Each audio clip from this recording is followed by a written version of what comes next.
तयार झालेले आहेत आपले ब्रेडचे ऑमलेट. तुम्ही पाहू शकताय. खूप छान असे आपले ऑमलेट तयार होतात ब्रेडचे. एरवी आपण ऑमलेट करून खातो पोळी, पण अशा पद्धतीचे जर तुम्ही ब्रेडचे ऑमलेट करून खाल्ले तर खूप छान लागतील. चला तर मग रेसिपीला सुरुवात करूयात. 1 वाटी कांदा, अर्धी वाटी टोमॅटो, कोथिंबीर, रेड चिली फ्लेक्स, मीठ, हिरवी मिरची 5 ते 6, हे आहे चीज आणि 4 ते 5 अंडी. तर सुरुवात करूया. इथं मी घेतलेले आहेत व्हीटचे ब्रेड, गव्हाचे ब्रेड आहेत. तुम्ही इथं मैद्याचे ब्रेड पण वापरू शकता, पण हेल्थसाठी गव्हाचे ब्रेड खूप छान असतात, त्याच्यामुळे मी इथं गव्हाच्या ब्रेडचा यूज केलेला आहे. तर आता बाउलमध्ये आपल्याला अंडी सगळ्यात आधी फोडून घ्यायची आहेत. सगळी अंडी आपल्याला फोडून घ्यायची आहेत. अंडी ज्यावेळेस तुम्ही फोडत असता त्यावेळेस अंड्याचं टरफलं त्याच्यामध्ये पडणार नाही याची सुद्धा आपण काळजी घेतली पाहिजे. आणि हे जे ब्रेड तयार होतील आपले, ते ब्रेडचे ऑमलेट जे तयार होतील ते खूप सुंदर आणि टेस्टी लागतील. तुम्ही पण एकदा ही रेसिपी नक्की करून पहा. त्यानंतर मी इथं असे 4 अंडे फोडून घेतलेले आहेत. त्याच्यानंतर आपल्याला याच्यामध्ये ॲड करायचा आहे कांदा. कांद्याचं प्रमाण तुम्ही तुमच्या गरजेनुसार कमी जास्त करू शकता. त्यानंतर आहे टॅमॅटो घेतलेला आहे. टॅमॅटोसुद्धा मी इथं त्याच्यामध्ये मिक्स केलेला आहे. त्याच्यानंतर आपल्या मिरच्या, त्यानंतर टाकलेलं आहे मी रेड चिली फ्लेक्स. हे ऑप्शनल आहे, तुम्हाला नसेल वापरायचं तर तुम्ही नका वापरू. त्यानंतर हे आहे कोथिंबीर.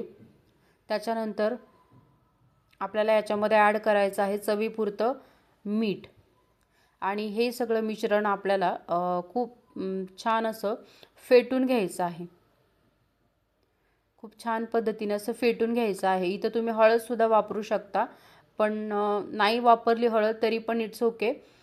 तर अशा पद्धतीने आपल्याला हे व्यवस्थित असं मिक्स करून घ्यायचं आहे, कारण मीठ आपल्याला एका ठिकाणी कुठे लागायला नको ब्रेडमध्ये, ब्रेड खाताना. त्याच्यामुळे व्यवस्थित मीठ मिक्स होईल इतपत आपल्याला ते सगळं मिश्रण व्यवस्थित असं हलवून घ्यायचं आहे, मिक्स करायचं आहे.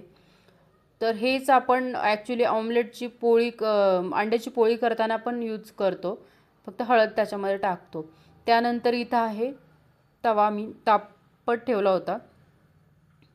त्याच्यानंतर इथं मी बटर घेतलेलं आहे. तुम्ही इथं तेलाचा सुद्धा वापर करू शकता. बटर मी असं तव्यावर टाकलेला आहे. या स्टेजला आपल्याला गॅस हा स्लो करायचा आहे, कारण बटर जळू शकतं जर मोठ्या आचेवर ठेवला तर. त्यानंतर इथं हे असे ब्रेड त्याच्यामध्ये डीप करायचे आहेत.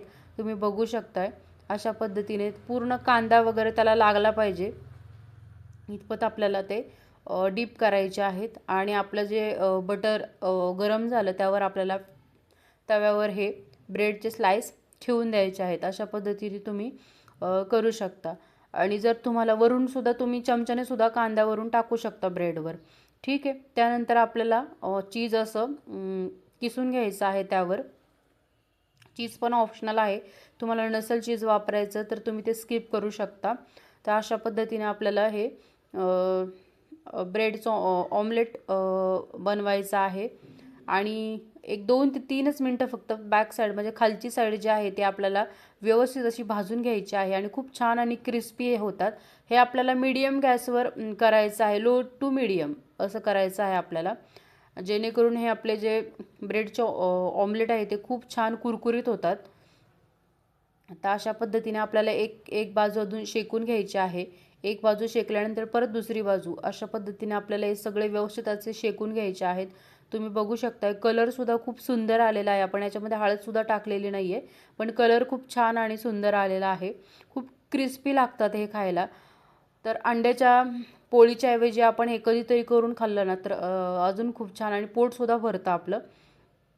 सकाळी सकाळी घाईमध्ये आपण हे पटकन करू शकतो. त्याच्यानंतर मी हे सर्व करते आहे. खूप छान सुंदर टेस्टी होतात हे. तर तुम्ही पण तुमच्या ब्रेकफास्टमध्ये, सकाळच्या नाश्त्यामध्ये ॲड करू शकता हे. आणि सगळ्यात महत्त्वाची गोष्ट म्हणजे ज्यावेळेस अंडी आपण फेटून घेतो आपण अंडी, त्यावेळेस आपल्याला व्यवस्थित असं मिश्रण फेटायचं आहे. कधी कधी फक्त वरचा जो कांदा आहे ना तो तसाच वरती राहतो आणि खालचं मिश्रण म्हणजे 2 वेगवेगळं होतं, त्यामुळे व्यवस्थित मिक्स करून घ्यायचं आहे. तर अशा पद्धतीने मी इथे कट करून घेतलेले आहे. तुम्ही बघू शकताय खूप छान आणि सुंदर हे झालेले आहेत. हे तुम्ही सॉससोबत खाऊ शकता, चटणीसोबत खाऊ शकता. तर अशी रेसिपी आहे. नक्की तुम्ही बनवून पहा आणि कॉमेंटमध्ये मला नक्की सांगा की ही रेसिपी कशी झाली आहे. म्हणजे तुम्ही तयार करा आणि मला कॉमेंटमध्ये सांगा येऊन की खूप छान झाली होती किंवा काही तुम्हाला वाटलं ते ती कॉमेंट तुम्ही माझ्यासोबत नक्की शेअर करा. जर माझी रेसिपी तुम्हाला आवडली असेल तर चॅनलला सबस्क्राईब करा, लाईक करा, शेअर करा आणि